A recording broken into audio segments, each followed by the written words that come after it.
Alejandra es la delegada plenipotenciaria para hablarnos de la experiencia del grupo permanente, ¿verdad? Ella es la que nos va a contar ese cuento, esa historia, y es simplemente la puerta de entrada a esta discusión. Agradecerles, realmente, Mónica, muchas gracias por la invitación. Me siento profundamente agradecida de poder estar en Centroamérica. Es la primera vez que estoy, he estado en México, he estado en Cuba, pero nunca he estado en Centroamérica. Y creo que, como decía Julio, Centroamérica fue una luz para los procesos de organización popular, para pensar el socialismo y la revolución, pensar otras formas también de construir relaciones entre nosotros. Yo creo que todo es un ciclo, así que seguramente en algún momento iremos encontrándonos. Creo que una de las iniciativas más importantes también de Popolná es justamente el intento de encontrarnos. Creo que solamente el poder vernos, encontrarnos y hablar es ya un paso para desenmarañar y poder llegar a algunos caminos conjuntamente. Empiezo diciendo que el grupo Alternativas al Desarrollo es un grupo que fue constituido desde varias aristas. Una primera arista tiene que ver con el contexto en donde pensamos el grupo Alternativas al Desarrollo. Yo en ese momento era parte de la Fundación Rosa Luxemburgo, ahora ya no soy, pero digamos soy parte del grupo. En ese primer momento, en ese primer contexto, digámoslo así, la situación de los gobiernos, digámosles, progresistas en Ecuador, Bolivia y Venezuela ameritaba la discusión y cambiar un poco el debate que habíamos estado teniendo. Es decir, después de 2 décadas de neoliberalismo, donde muchos de los debates tenían que ver con el Estado y el regreso del Estado, el modelo de participación, la política y los efectos del neoliberalismo en la región, con la llegada de algunos gobiernos progresistas, el debate parece cambiar, digamos, y cambia en el sentido también de qué cosas se estaba proponiendo para nuestros países.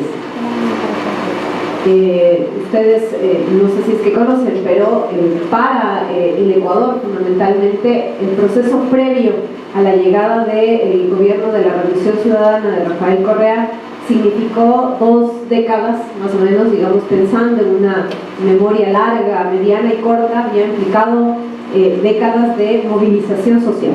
Es decir, estaba ahí la organización, uno de los actores fundamentales había sido sin duda el movimiento indígena ecuatoriano en la década de los 90, en la década de los 80 fue el movimiento sindicalista, ¿no es cierto? Pero en los 90 el movimiento indígena entra con una serie de cuestionamientos muy fuertes. Y uno de esos cuestionamientos era el carácter del Estado. Que ya en los 90 se planteaba la necesidad de un Estado plurinacional. Ese Estado plurinacional, que también es compartido por los hermanos bolivianos, se propone como proyecto político del movimiento indígena y de alguna manera hay una disputa al interior del campo popular en donde el movimiento indígena logra plantearse como un espacio representativo que incorpora las luchas sociales en toda esa década, ¿no? Esa década es una década que, esas 2 décadas tienen sobre todo una agenda de denuncia del carácter neoliberal, es decir, la presencia, digamos, la necesidad de recuperar el Estado para planificación, redistribución, la necesidad también de plantear el espacio de la disputa, la política como un espacio de disputa y de movilización. Implica también toda una agenda en contra de la presencia de planes, el Plan Colombia, las bases militares, ¿no es cierto? Y se demanda inversión, es decir, se demanda no la privatización y la necesidad de inversión social. Para Ecuador y para Bolivia, el neoliberalismo, sobre todo, precisamente porque somos países cuyo componente económico fundamental es el agro, no somos países industrializados propiamente, ¿no es cierto? El carácter fundamental, digamos, del neoliberalismo tuvo su repercusión en el campo, ¿no? En el campo y en las medidas neoliberales en el campo, feminización de la pobreza, descampesinización, fomento del modelo agroexportador, ¿cierto? Y había una serie de élites que estaban ahí presentes. Cuando llega Rafael Correa, digamos, llega a suplir una debilidad que teníamos en ese momento las organizaciones. Si bien habíamos votado 3 presidentes, ustedes recordarán que habíamos logrado importantes movilizaciones, al mismo tiempo, y eso es una autocrítica, no tuvimos una capacidad de representar y construir un proyecto nacional, ¿no? Si nuestras movilizaciones eran muy importantes, de denuncia, ¿no? Habían espacios alternativos, pero no logramos proyectarnos en términos electorales. Todos los intentos electorales que hubo, lo que ocurrió es que obteníamos 5%, 4% de la votación. Cuando llega Rafael Correa establece una alianza, ¿no? Esto es diferente para Evo Morales. Ustedes sabrán que para Evo y para Hugo Chávez las cosas son distintas. Es decir, vienen de procesos orgánicos movilizados, de organizaciones, ¿no? Correa no. Correa es una academia, viene del sector académico. Y se logran unas alianzas entre sectores medios, digamos, de la pequeña burguesía intelectual, con algunos espacios, otros espacios. Efectivamente, frente a ese momento, ¿no es cierto?, donde el neoliberalismo tenía una crisis de legitimidad en nuestros países, la propuesta que surge es una propuesta de carácter nacionalista, en donde uno de los principales ejes es la superación de lo que el mismo gobierno ha llamado la larga noche neoliberal. ¿Cómo superamos esa larga noche neoliberal? Y se planteó un proyecto, digamos, un programa político para el país. Programa político que tenía algunos puntos bastante interesantes, democráticos, ¿no es cierto?, de inclusión de la participación y efectivamente de poner una serie de frenos y de reparos a la presencia de las empresas transnacionales, la discusión sobre la renta del petróleo. En el caso del Ecuador, es un país petrolero, dependemos de la renta del petróleo, entonces la discusión era cuál es el porcentaje de utilidades en relación a la renta.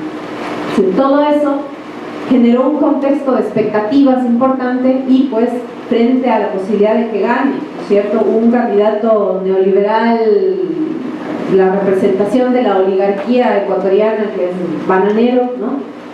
Las organizaciones y los sectores, sin necesariamente una alianza específicamente constituida, porque no estábamos totalmente incluidos en ese programa político, pero se plantea una alianza para llegar a las elecciones a la segunda vuelta. Se logra alcanzar este momento y ganamos las elecciones. A partir de ahí, entre el 2007 y el 2008, se produce, ustedes verán que esto es una constante, un proceso constituyente. Si no, ese es otro de los elementos fundamentales, es como cómo refundamos el Estado, y entonces se propone la discusión de un proceso constituyente. Proceso constituyente que tiene como objetivo abrir la participación a los actores sociales, pero también disputar el sentido normativo, al menos, de la Constitución. La Constitución es vista como el resultado del proceso de discusión, ¿no es cierto?, pero también obviamente tiene que ver con la correlación de fuerzas. Entonces, logramos una constitución, fue aprobada mayoritariamente en el año 2008 y en el resto de países, digamos, también. Entonces, ese contexto de constituyentes y de la apertura de la posibilidad de una transformación es uno de los elementos que alimentaron el Grupo Permanente Alternativas al Desarrollo. Ahí hay cosas más específicas, diferentes a las de Venezuela, y por eso digo Ecuador y Bolivia. En nuestras constituyentes, digamos, logramos plasmar en la Constitución algunos elementos que son importantes para la discusión. El primer elemento es el carácter plurinacional de los estados, ¿no es cierto? No sé si es que es tan familiar para ustedes el debate sobre plurinacionalidad, pero para países como Ecuador y Bolivia, la plurinacionalidad no es la forma, digamos, posmoderna, multicultural de reconocimiento entre distintos, sino que tiene que ver con la existencia de, digamos, varias nacionalidades dentro del Estado. No está planteándose una separación del Estado, pero varias nacionalidades y pueblos que tienen la capacidad, ¿no?, de definir sobre el territorio, recursos naturales, ¿no es cierto?, y sistemas, digamos, y una propia institucionalidad. Eso efectivamente sabemos que es complejo y genera una serie de tensiones. Hay muchos sectores conservadores que se opusieron siempre a la plurinacionalidad, pero finalmente, digamos, la presencia del movimiento, la movilización y ciertos acuerdos permitieron que tengamos un carácter plurinacional. Uno de los segundos elementos es el cuestionamiento al modelo de desarrollo. Nosotros planteamos en nuestras constituciones un claro cuestionamiento al modelo de desarrollo. ¿Cómo se caracteriza el desarrollo. ¿Qué se entiende por desarrollo? Se entiende por desarrollo un modelo, ¿no es cierto?, de extracción de las materias primas, fundamentalmente con un carácter dependiente de esta extracción y por lo tanto dependiente de lo que ocurre en el mercado mundial, que está basado en una división internacional del trabajo en donde nuestros países ocupan el lugar de justamente proveer de materias primas a un proceso, ¿no es cierto?, que permite la alimentación del norte global, digamos así. Se plantea esto como un cuestionamiento, pero además se sostiene que, sobre todo en el caso del Ecuador, se sostiene toda una argumentación de que el modelo de desarrollo hegemónico no había resuelto los grandes problemas que decía que iba a resolver. Uno de esos era la pobreza, el otro era la desigualdad, ¿no es cierto? Y a esto se suma que el desarrollo tiene un carácter colonial, es decir, hay una idea de subdesarrollo y hay una idea de desarrollo, o sea, hay una especie de proceso evolucionista lineal, y esto entra como cuestionamiento. ¿Qué proponemos como alternativa? Y eso está en la constituyente, tanto de Bolivia y de Ecuador. Proponemos el buen vivir o el vivir bien, el summa causa o el summa camaña, como se diría, ¿no? En quichua y en aymara. Entonces, esto es importante de entender, ¿no? Porque ahí, digamos, tenemos nosotros ya constitucionalmente aprobado por mayoría elementos que permiten incorporar la discusión. No estamos planteándonos una parte, estamos siendo parte de la discusión que había en ese momento a nivel nacional. La Constitución además recoge algunos otros factores, digamos, otros pilares que permiten la viabilidad del vivir bien. Uno de esos factores tiene que ver con cambiar la centralidad de la economía que estaba concentrada en el mercado, ¿no es cierto?, y volverla hacia el ámbito social, digamos, de los seres humanos. Se reconoce además, se prohíben los transgénicos, se reconoce la soberanía alimentaria, ¿no es cierto?, como uno de los ejes fundamentales de la Constitución, se prohíbe el latifundio y se plantea el caminar hacia un modelo no minifundista.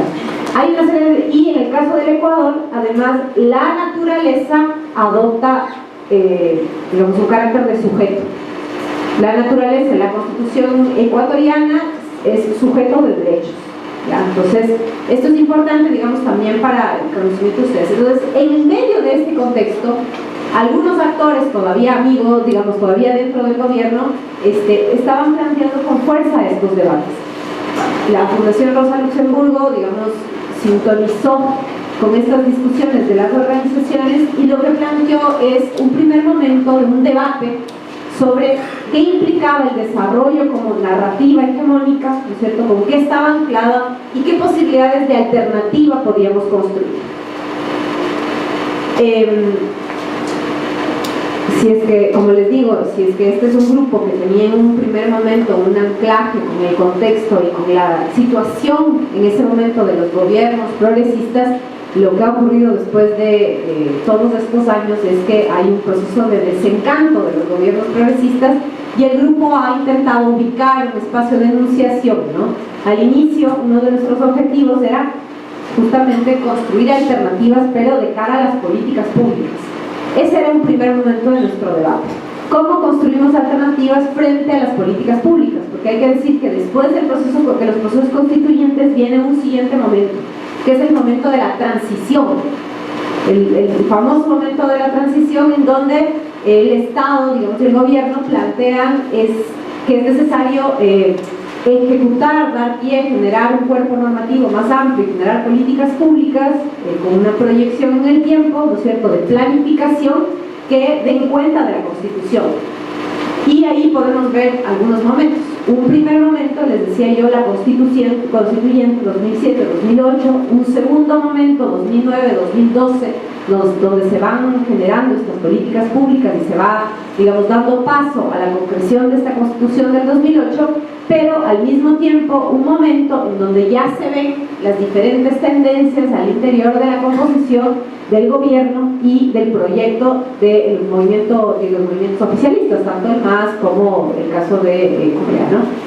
Venezuela siempre la dejo de lado, ustedes se darán cuenta, porque en realidad su matriz, digamos, de relaciones y de organizaciones es un poco distinta a la andina. Venezuela era un país, ¿no? Víctor les podrá contar eso mejor en la tarde, pero Venezuela en ese momento, la discusión no va por el buen vivir y el vivir bien, el debate es otro, es decir, su matriz de discusión tiene que ver con un carácter popular, socialista del Estado, y tiene que ver con una discusión más bien del tipo de economía que se va generando y dónde está el tema de la renta y de los medios de producción. En el caso del Ecuador y de Bolivia, nosotros estamos como en otro debate, es decir, ahí, y eso es importante entender. El grupo se va configurando de acuerdo a algunos ejes, y por eso también la composición de la diversidad del grupo. Sí, el grupo ahora, hay sesiones donde no somos 50, otras donde somos 40, digamos así, hay un grupo más de base, ¿no? Algunos de los compañeros que pertenecieron digamos que fueron parte de espacios justamente de los gobiernos progresistas. Víctor Álvarez fue ministro, ¿no es cierto? Ya leyeron su importante currículum. De cómo él estuvo participando al interior del Estado. En el caso del Ecuador estaba Alberto Acosta, expresidente de la Asamblea Constituyente, él es parte del grupo Alternativas. Estaba Raúl Prada, que fue viceministro de Planificación del Estado Plurinacional de Bolivia. Es decir, había gente que había estado en el espacio de la toma de decisiones, espacio siempre difícil, digamos así, en los primeros momentos, ese primer momento rico de discusión de la constitución, de la conformación de este proceso constituyente. ¿Qué pasa luego? Todos fueron desenmarcándose, Víctor quizás el que menos, ¿no? Porque el proceso venezolano es un poco distinto a nuestros otros procesos, pero en general hay un proceso de desenmarcamiento de la misma estructura y funcionamiento del Estado y de el proyecto político de Alianza País del MAS. Hay un distanciamiento.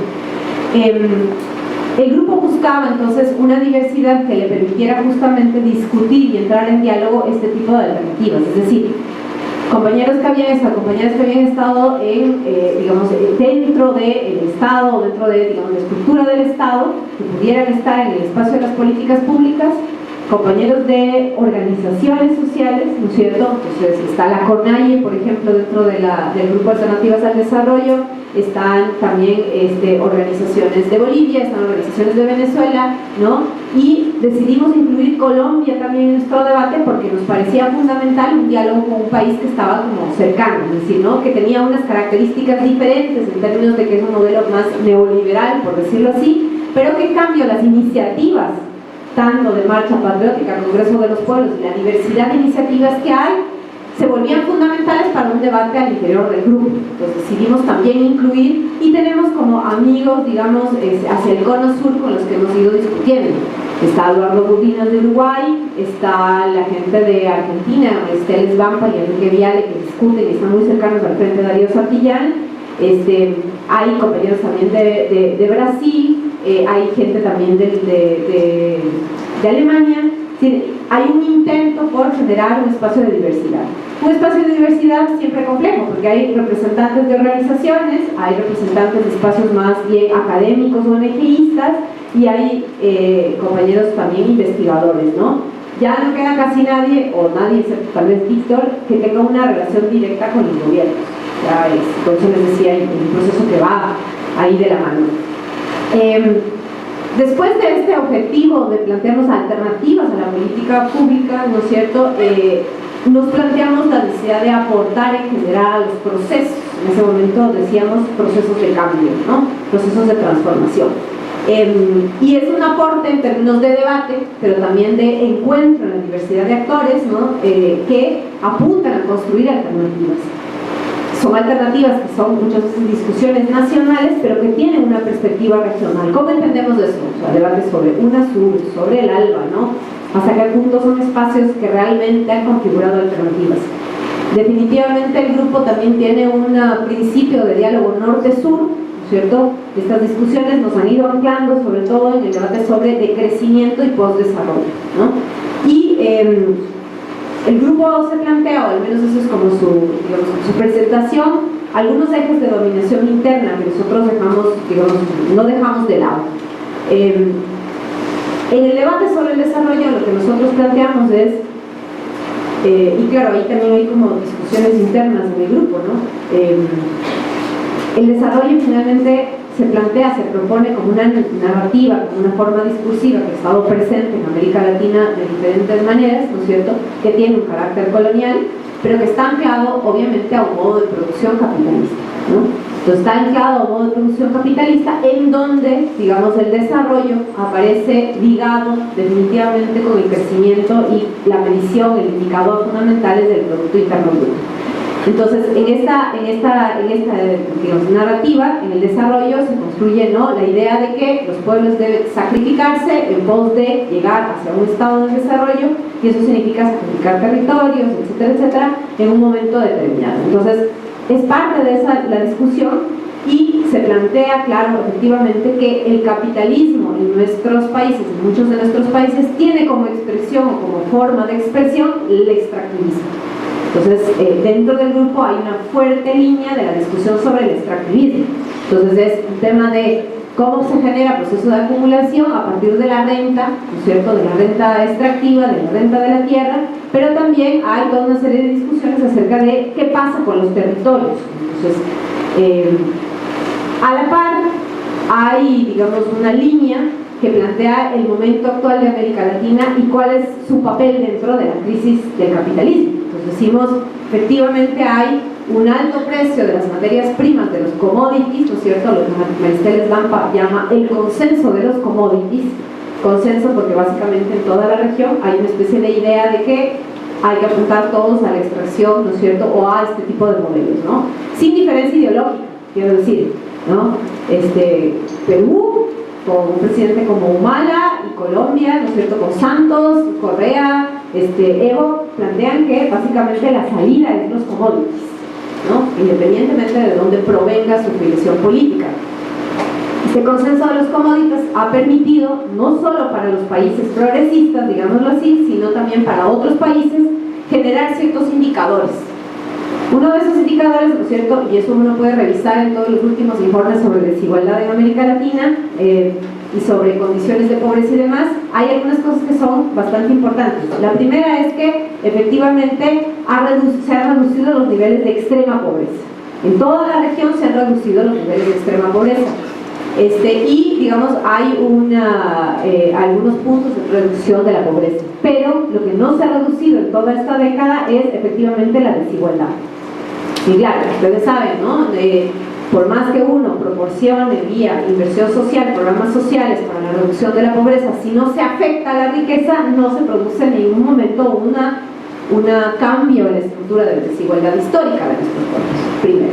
Lo segundo es que efectivamente por la cantidad de dinero circulante producto de las materias primas, del alto precio de las materias primas en la región, lo que tenemos es sectores medios entre comillas, es decir, sectores medios que tienen una gran capacidad de consumo, ¿no es cierto?, que han podido acceder al consumo, que tienen algunos empleos, no estables, pero empleos, digámoslo así, pero que en cambio a la vuelta de la esquina, en cualquier cambio del ciclo del capital, pues dejan de ser sectores medios. Es decir, no son sectores medios con seguridad social, con empleo estable, ¿no es cierto?, con posibilidad de acceso a la educación, tampoco con demasiada capacidad de ahorro, pero eso es una constante.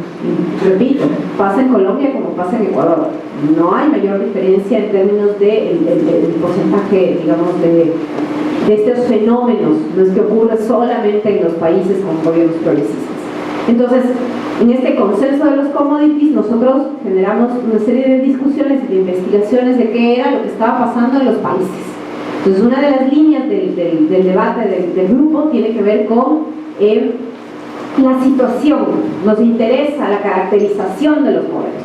Creemos que ese es uno de los primeros momentos importantes para la caracterización, para, digamos, la discusión de alternativas. Es decir, hasta qué punto estos gobiernos que se plantearon como alternativas, ¿no es cierto?, son realmente alternativos. ¿Sí?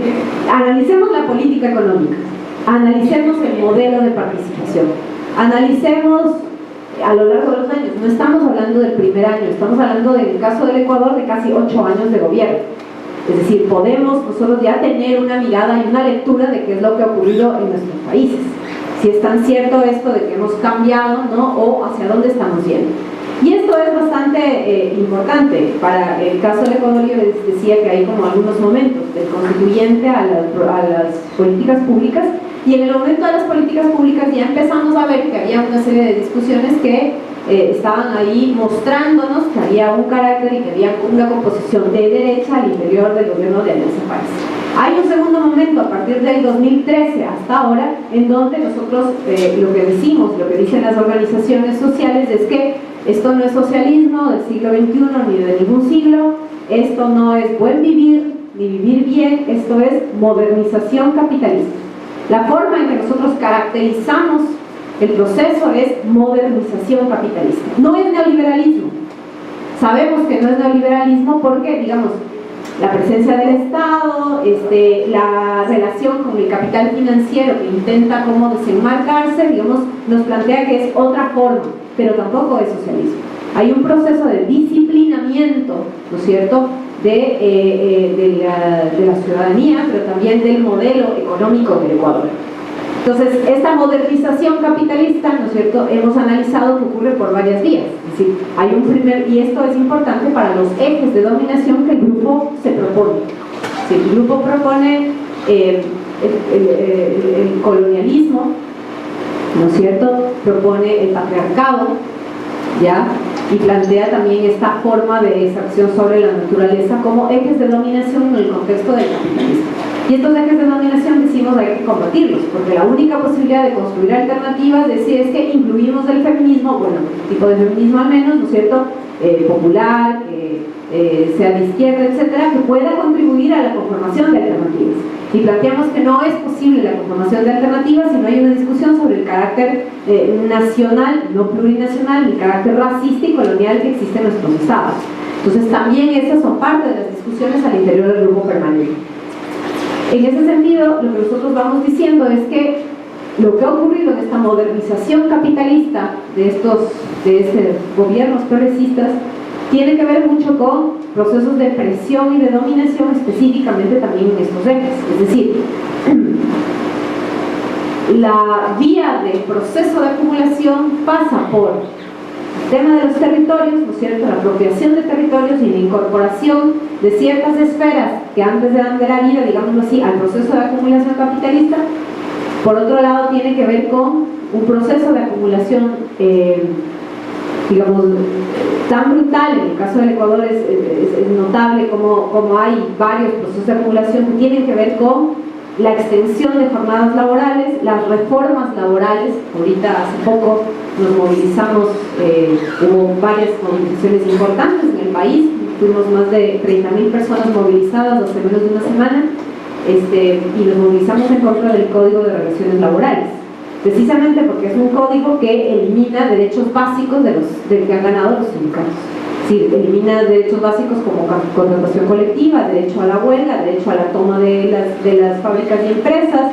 Hay un proceso de disciplinamiento bien complejo al interior del Código de Relaciones Laborales.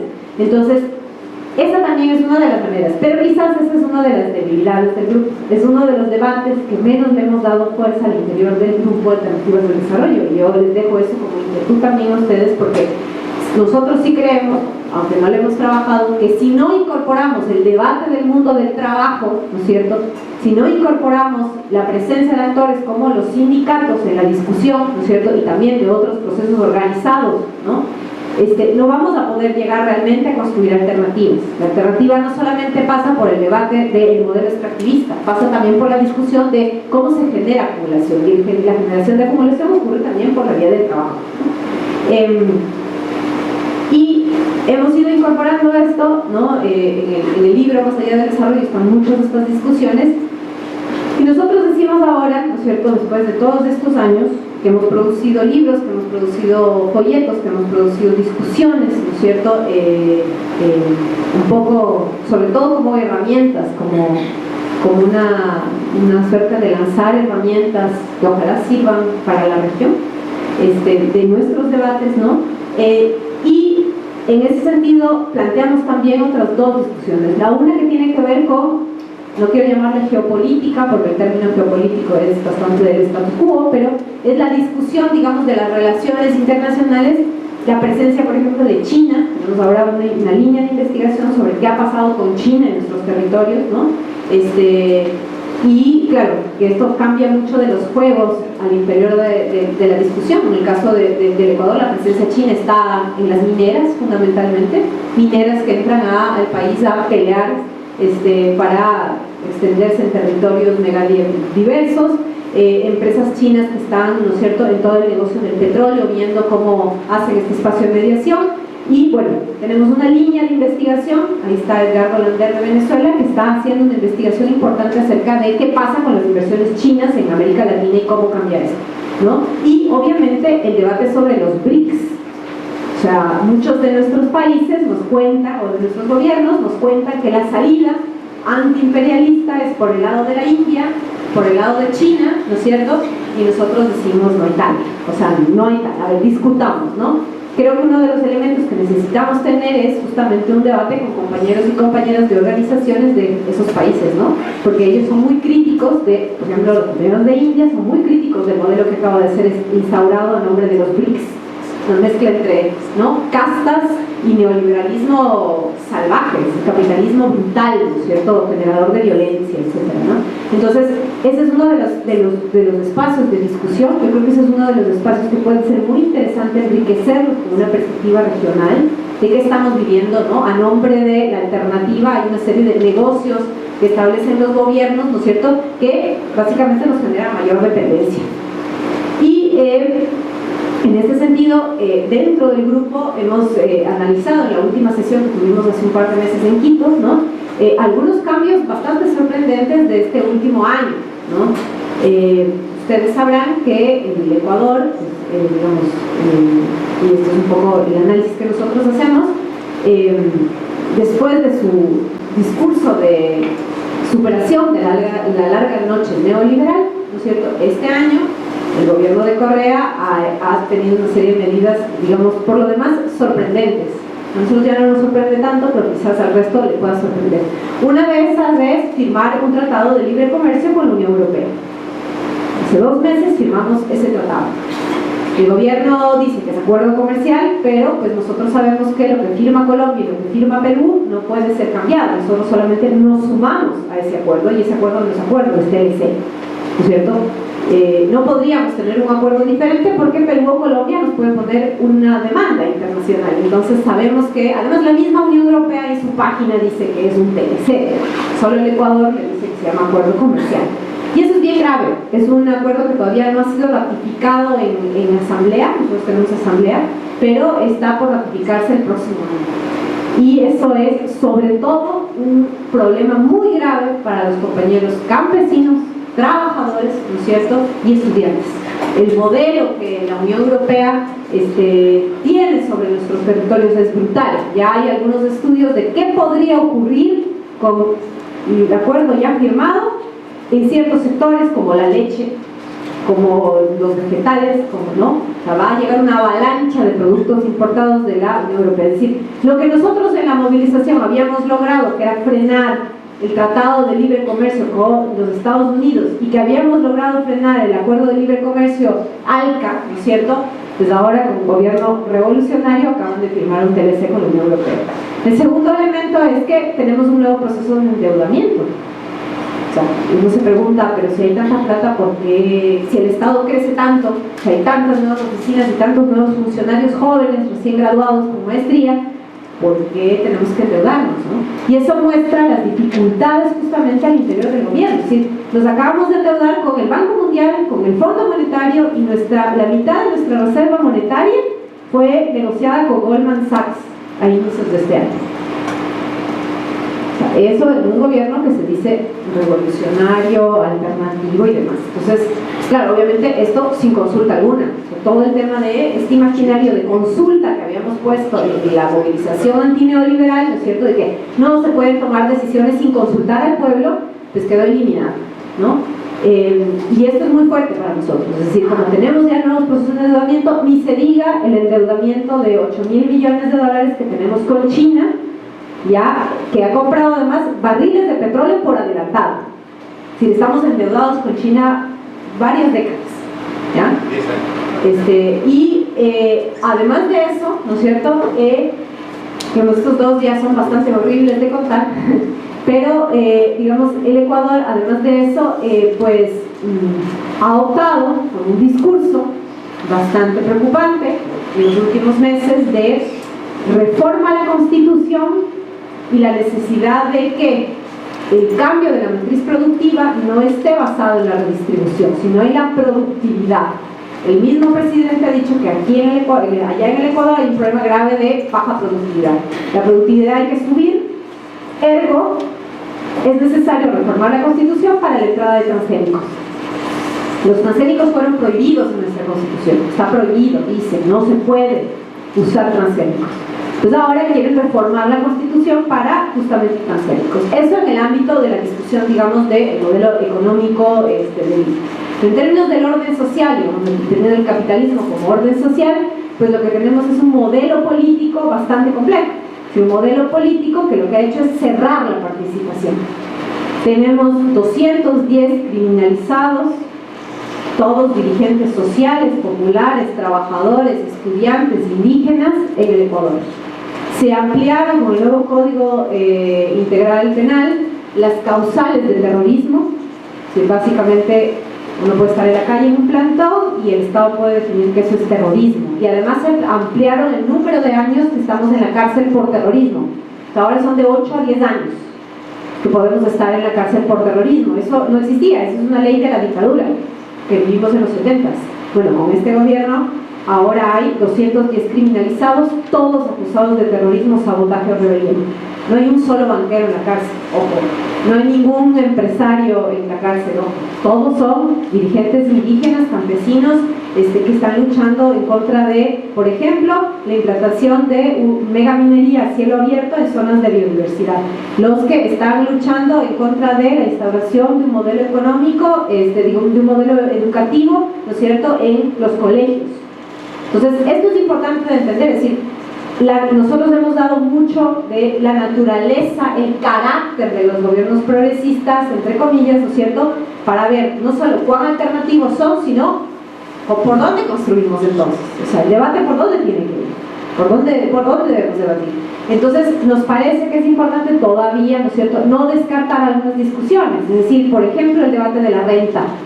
El debate de la renta sigue siendo importante para nosotros, ¿no? No es una cosa que podemos decir, bueno, no queremos más extractivismo, no queremos más petróleo, no queremos más minería, decimos, ok, sí, hay algunas poblaciones en donde no han entrado las extractivas donde pueden discutir eso. Claro, hay otros espacios donde tienen 20 años de extractivas. ¿Qué hacemos con esos lugares? Decimos reparación y justicia, pero también al mismo tiempo discutamos la renta, ¿no?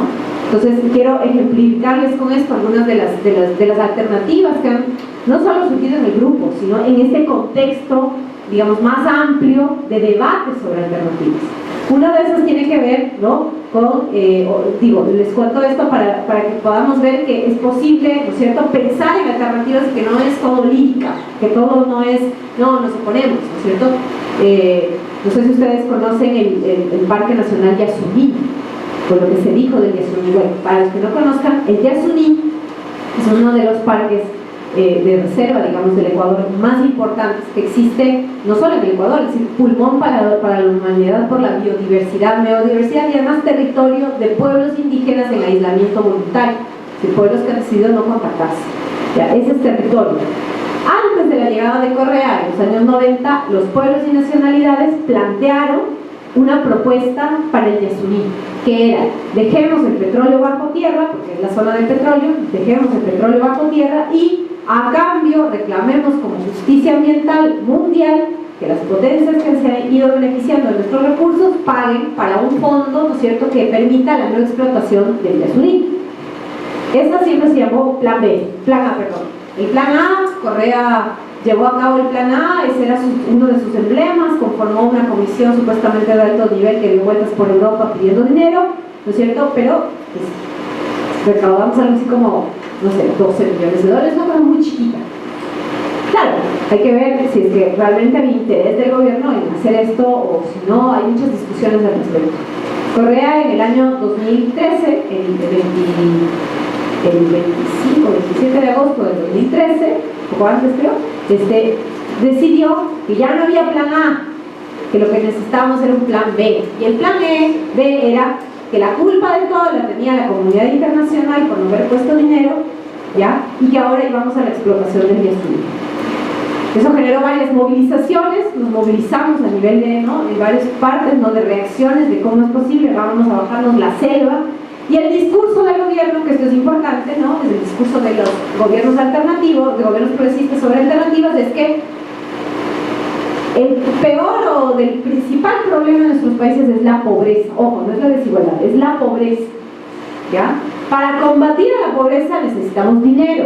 El dinero solo podemos sacarlo de las materias primas. Ergo, si uno se opone a la explotación del petróleo o la explotación minera, se está oponiendo a que gente salga de la pobreza.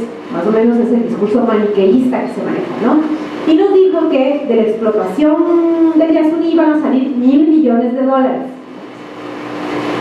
Pues nosotros, bueno, en un espacio un poco más amplio y demás, se discutió. Pues dijimos, no solamente hay que generar movilización por digamos, los pueblos no contactados, porque Correa finalmente traicionó a la propuesta, por lo que va a implicar, ¿no?, para el país, sino que, pues a ver, ¿de dónde saquemos los $1.000 millones que dice el gobierno que necesita para casas, escuelas, vías, etcétera? Y lo que hicimos fue revisar, ¿no?, con la gente del Centro de Estudios Económicos de Derechos Sociales, CEDES, en el Ecuador, se revisó cómo estaban los grupos económicos en este gobierno. Y lo que descubrimos es que en este gobierno 110 grupos económicos han ganado más que ninguno de los gobiernos neoliberales. Sí, no solamente que han aumentado sus utilidades, sino que además descubrimos que pagan menos impuestos que antes. Sí, estos famosos gobiernos progresistas al final están cambiando, no solamente la idea de desarrollo, están cambiando, ¿no?, el patrón de acumulación interna del país. ¿Hasta qué punto, no? Entonces decíamos, si solo le cobramos los impuestos a estos grupos económicos, sacamos más de $1.000 millones. No es necesaria la explotación del Yasuní. Y les demostramos con cifras que era posible sacar más plata solamente cobrándoles impuestos a los ricos, que es, digamos, aquí en confianza, no es pues la medida más revolucionaria del mundo el cobro de impuestos, ¿no es cierto? Nadie les está quitando y expropiando sus medios de producción, es cobro de impuestos al mejor estilo del estado de bienestar en sus mejores épocas. ¿Por qué este gobierno que se dice revolucionario no puede cobrar impuestos, ¿no? Y ahí lo que nosotros dijimos es, ok, la explotación de Yasuní va. Entonces, o sea, eso es lo que plantea el gobierno y nosotros decidimos plantear también un discurso, ¿no? Correa, este es un gobierno que está tan anclado con los grupos económicos pudientes que prefiere no cobrarle impuestos a los ricos y explotar el Yasuní, ¿no? Entonces, esto es como importante de mirar hasta dónde. Entonces, en este tipo de cosas podemos encontrar alternativas, podemos hacer imaginativamente y creativamente, podemos plantearlas de cara a la política pública, pero también de argumentos a las organizaciones, de esta legitimidad de los militantes de los que hablaba Julio, ¿no? Entonces, esta vez, digamos, voy cerrando, este es un grupo que tiene muchas posibilidades de debate, ¿no es cierto?, que tiene actores, estamos en permanente discusión, disputa y demás. Y yo lamento mucho tener que llegar acá con toda esta carga de desaliento para ustedes, diciéndoles que no hay tal cosa como gobierno revolucionario ni socialista, pero me imagino que también muchos compañeros ya están acostumbrados también, porque en sus países ya han vivido también el discurso de que estamos en el cambio cuando no es realmente un proceso de cambio. Ahora estamos a las puertas de que haya reformas constitucionales, ni siquiera por la vía de la consulta popular, sino por la vía de la asamblea, que obviamente es de mayoría oficialista, para la reelección indefinida. Una de las otras medidas graves es que se está planteando que saberes ancestrales de pueblos y nacionalidades se liberalicen.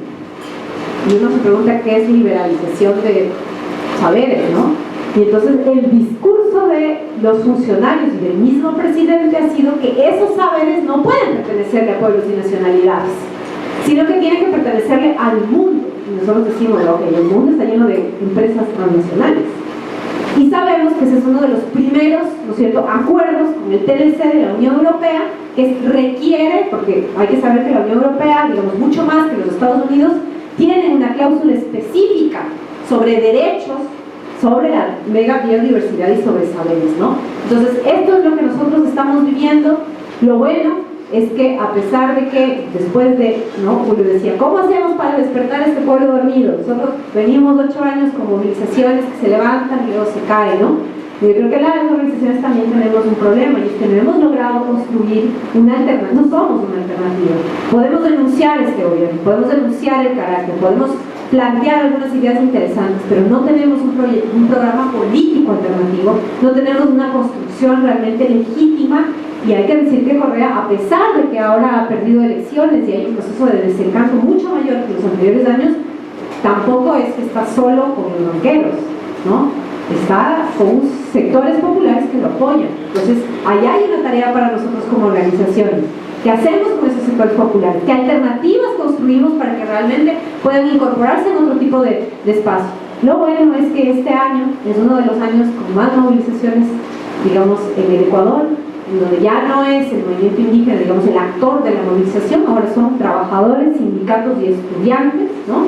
Los que están movilizados son, la movilización del 17 de septiembre fueron 40.000 personas, y luego hubo movilizaciones a nivel del país. El 19 de noviembre nos movilizamos más de 30.000 y hubo 8 provincias movilizadas.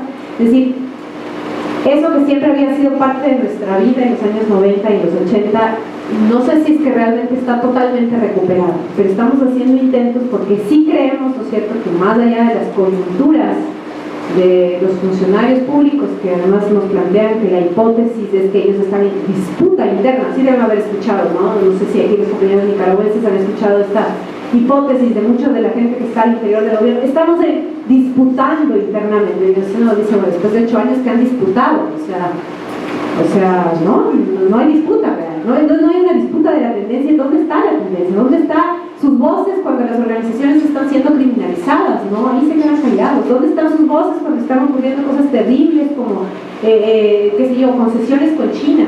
Se quedan callados. No hay tal cosa como la disputa interna, al menos eso es lo que decimos, ¿no?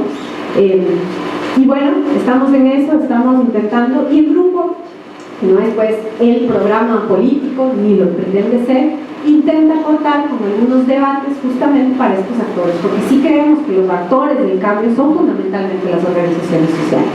Gracias.